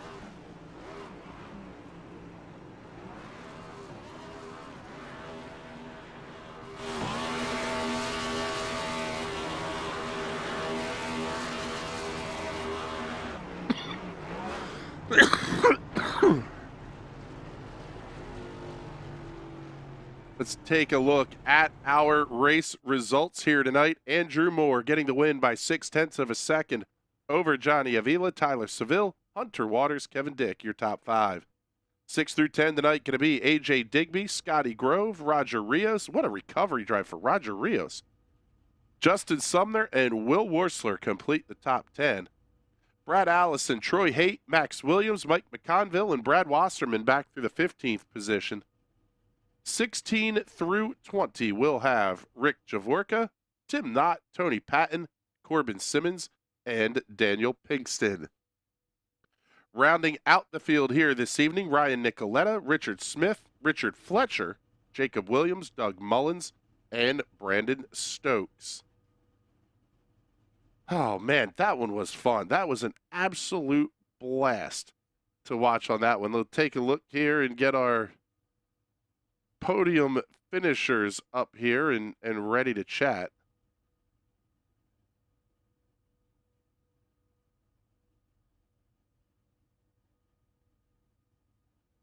I'll tell you what, Patrick, as we get the graphics and stuff ready to go for these guys, that race was a blast. Had the strategy elements, had it just insane racing at the front of the field, and it looked like this setup was a handful for these guys to drive tonight. Yeah, the setup seemed really pushy, and when you get to a really pushy setup like that, you get snap oversteer on the exit of the corners. And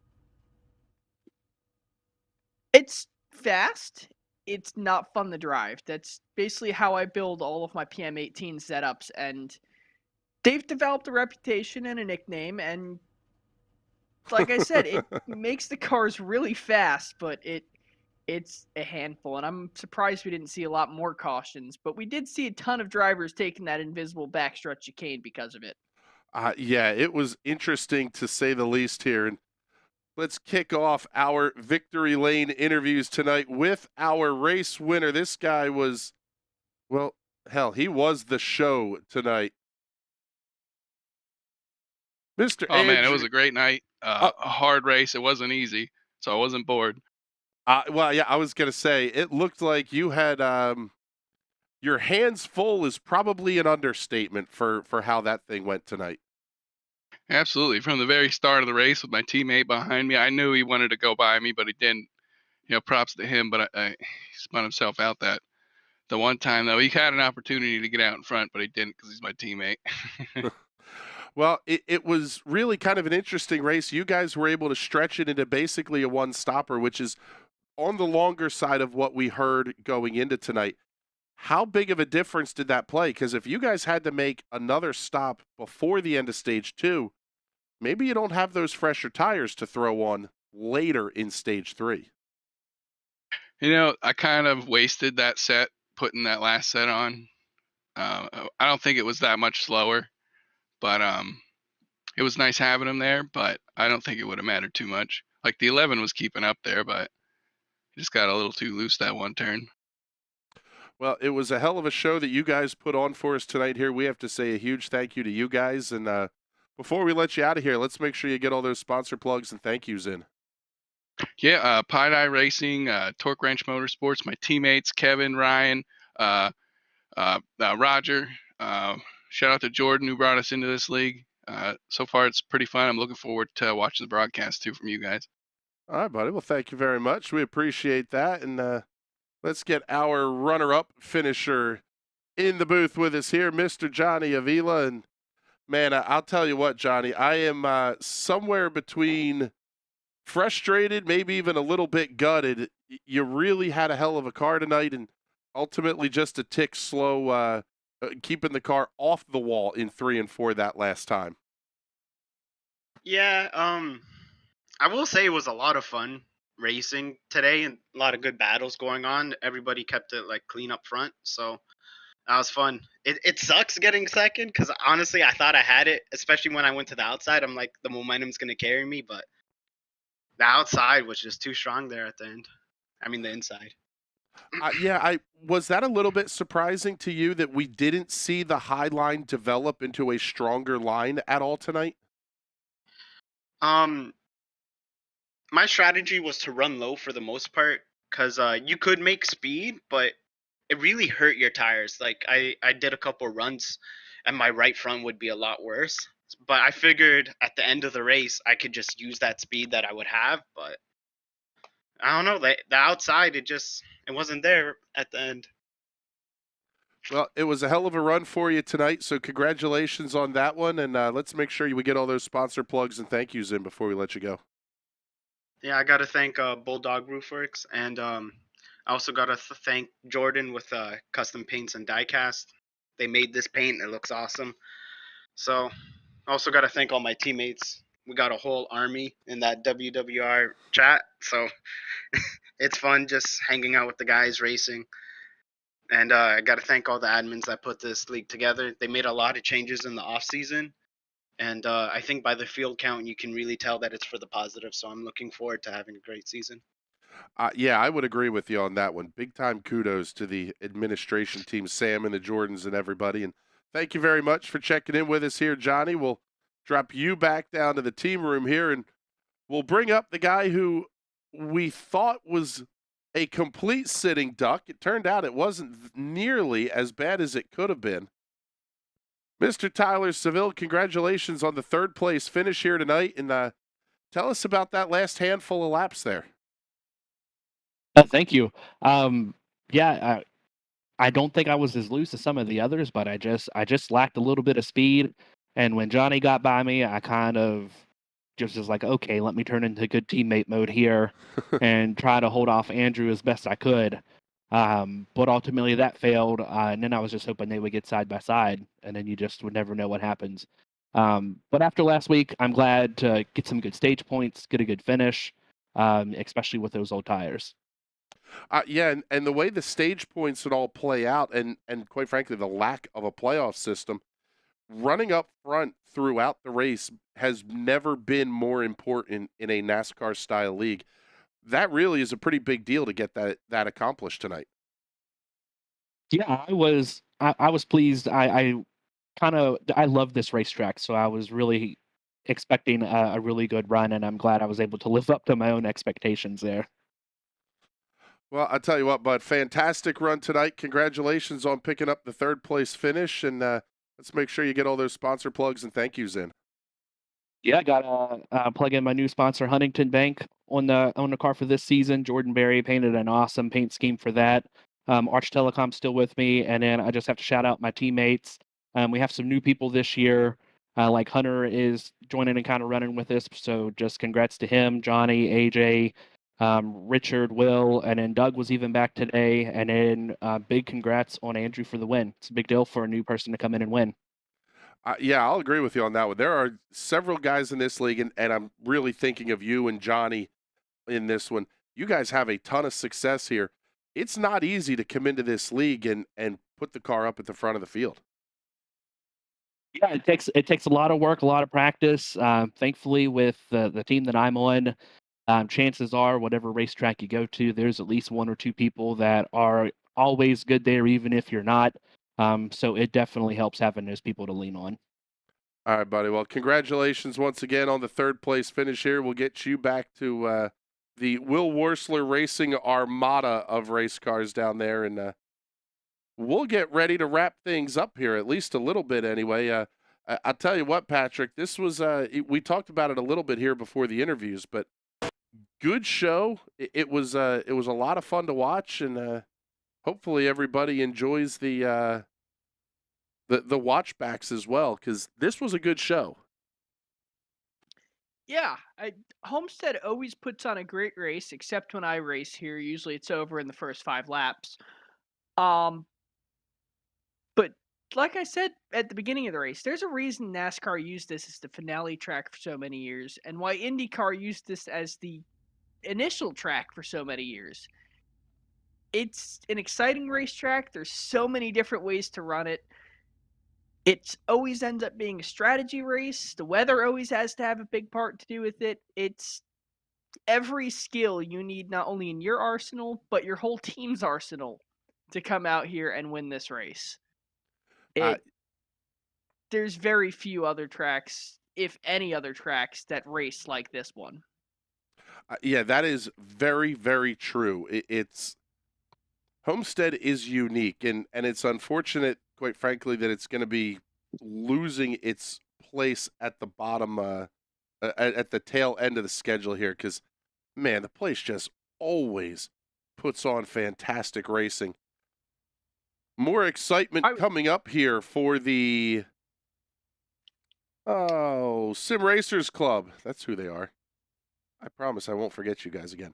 A lot of excitement coming up here for the Sim Racers Club over the next couple of weeks. Let's show you the schedule that these guys are going to have coming up here. Next week is an off week, but they return May 11th, heading off to Martinsville Speedway.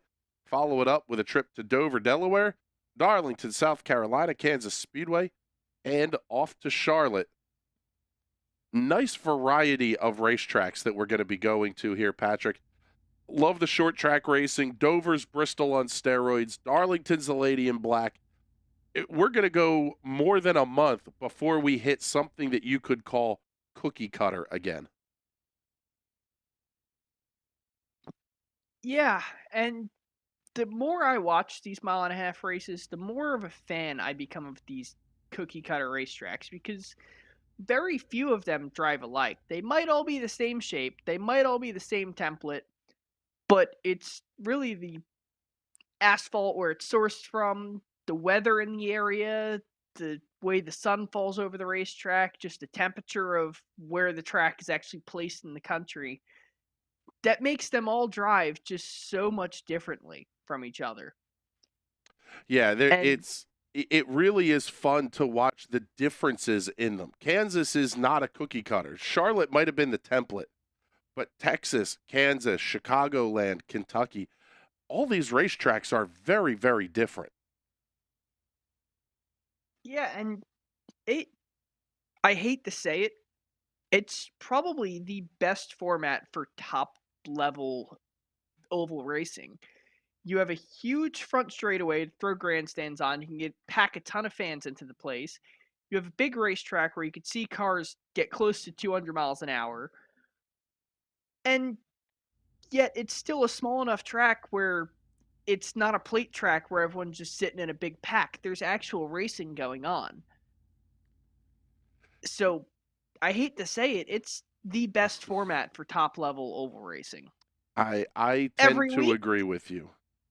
Every week, no. You got to spice it up. You got to throw in a road course, a plate track, a short track. Obviously, those are all the foundations of oval racing. But your mile and a half, that's your core. And they're all a lot of fun. I completely agree with you on that one. And we got a whole lot coming up here this week on the National Racing Network. Tomorrow night, the Ezra IndyCar Series and the Indy Pro 2000 Championship will be back in action. Monday night, we'll have the Fuel Premier Series. Wednesday night is actually an off night for the Sim Racers Club Premier Series.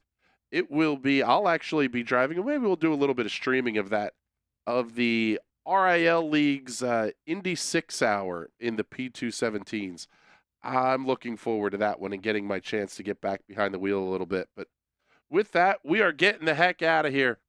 For Patrick Byrne and everybody who makes these shows happen on the National Racing Network, my name is Chris Graham. Thank you so much for hanging out with us. We will talk to you all soon. Have a good night, everybody.